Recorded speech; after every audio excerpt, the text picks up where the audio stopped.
Now we're taking a look outside over I-49 in Rogers tonight. Hot temperatures today, in fact, record-setting in a lot of locations. We are expecting, though, some changes coming in the forecast, Scott. Yeah, it's going to get busy over the next several days. We were treated to a really nice sunset this evening. Take a look at this photo that Vicki Taylor sent me on Facebook.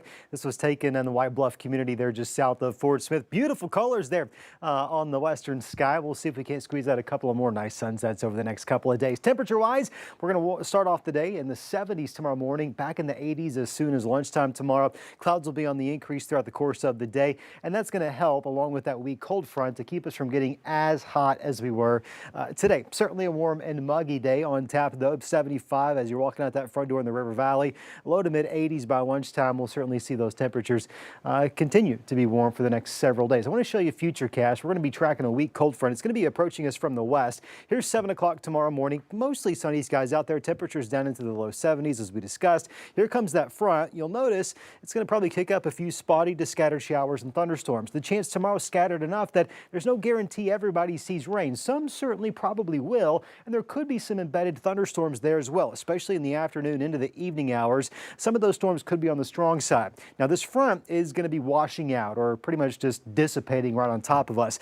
So that'll keep at least some chance even into tomorrow evening for places in perhaps Scott, Logan, Johnson County off towards the east there. You'll notice the severe weather potential is generally speaking east of Fort Smith along in the I-40 vicinity here in green. That's going to be a level 1 potential. Now on Friday, we're going to increase your odds there from the Storm Prediction Center, a level 2 out of 5 for a lot of us here in yellow, level 1 here in green. The Friday chance is kind of a 1-2 punch. There could be a late morning round. We can kind of see some of those showers beginning to develop on Futurecast 8, 9 o'clock Friday morning.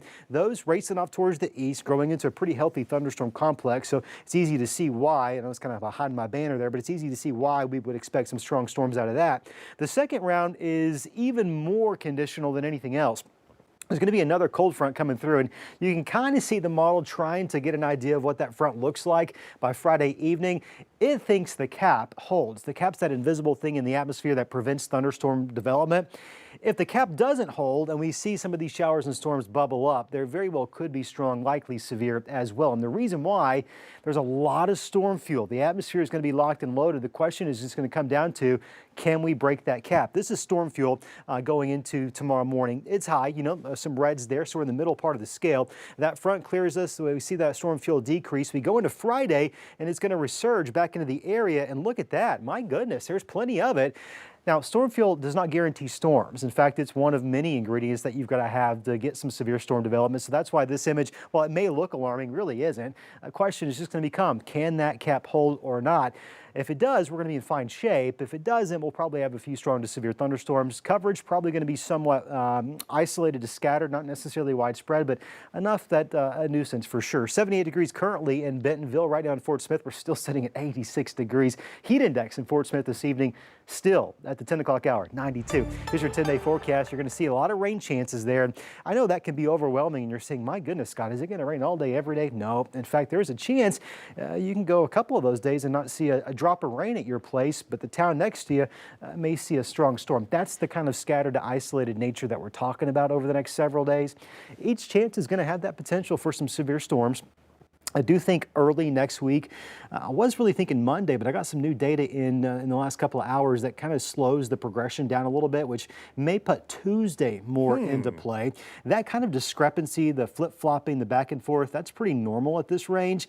Key takeaway is we're going to have lots of disturbances moving through between now and Sunday. We'll watch all of them for the severe weather potential, but the main trough of low pressure, the big fella, that's one that's going to move through early next week, and that brings a better overlap of severe weather ingredients.